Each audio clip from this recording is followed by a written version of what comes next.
வாழ்க வளமுடன்.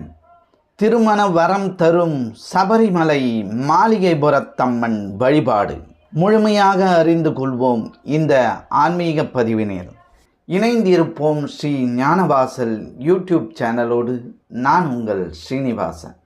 சபரிமலை ஐயப்பன் கோயிலுக்கு இடப்புறம் சுமார் 300 அடி தொலைவில் மஞ்சமாதா என்கின்ற மாளிகைபுரத்து அம்மன் கோயில் அமைந்துள்ளது. சுவாமி ஐயப்பன் தரிசனம் முடித்ததும் மலையில் இருந்து கீழே இறங்காமல் மஞ்சமாதா கோயிலுக்கு செல்வதற்கு நடைமேடை அமைக்கப்பட்டுள்ளது. மஞ்சமாதாவின் கோயில் சென்றதும் முதலில் நாம் வணங்க வேண்டியது ஸ்ரீ கடுத்த சுவாமியைத்தான். மிகுந்த சக்தி வாய்ந்த தெய்வம். பிறகு அங்கிருந்து மணிமண்டபம் செல்வார்கள். இந்த மணிமண்டபம் மிகவும் அழகாக இருக்கும்.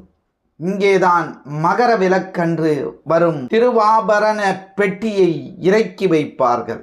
ஜோதி தரிசனத்திற்கு பிறகு சபரிமலை வரும் பந்தல ராஜா பரம்பரை மன்னரும் அவர் குடும்பத்தாரும் இங்குதான் தங்குவார்கள்.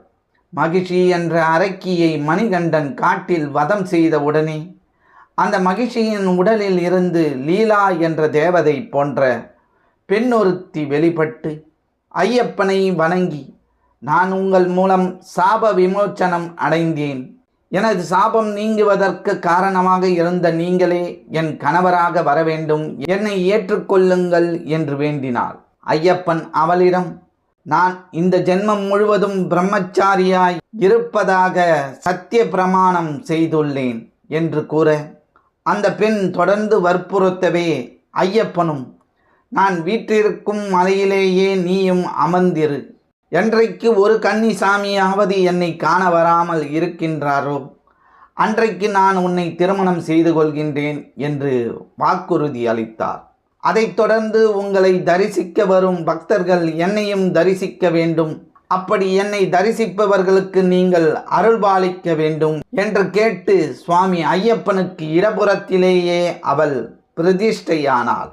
அதன்படி அந்த பெண் சபரிமலையில் மஞ்சமாதா என்கின்ற மாளிகைபுரத்தம்மனாக அமர்ந்து இன்றளவும் வீற்றிருக்கின்றார்.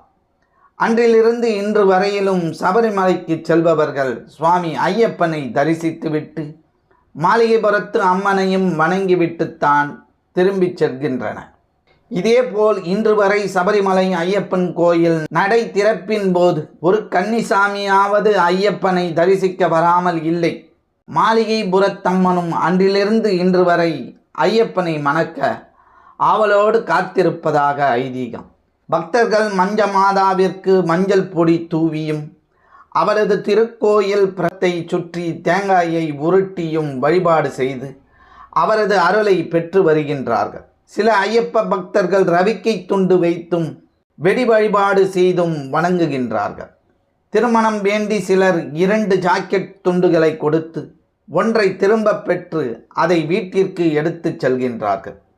இப்படி வேண்டுதல் செய்த அடுத்த ஆண்டிலேயே அவர்களது திருமண ஏற்பாடு இனிதே நடைபெறுகிறது என்று சொல்லப்படுகிறது. சபரிமலை ஐயப்பனுக்கு மாலை அணியும் போதே பக்தர்கள் அனைவரும் இந்த மாளிகைபுரத்து அம்மனின் பெயரையும் சொல்லியே மாலை அணிந்து கொள்கின்றனர். மாளிகைபுரத்து அம்மனை தரிசிக்காமல் எந்த கன்னிசாமியும் வருவதில்லை. இந்த முறையில் மாளிகைபுரத்தம்மனையும் சபரிமலை ஐயப்பனையும் தரிசனம் செய்து அவர் அருள் பெற்று வாழ்வில் அனைத்து வளங்களையும் பெற்று வளமோடு வாழ்வோம்.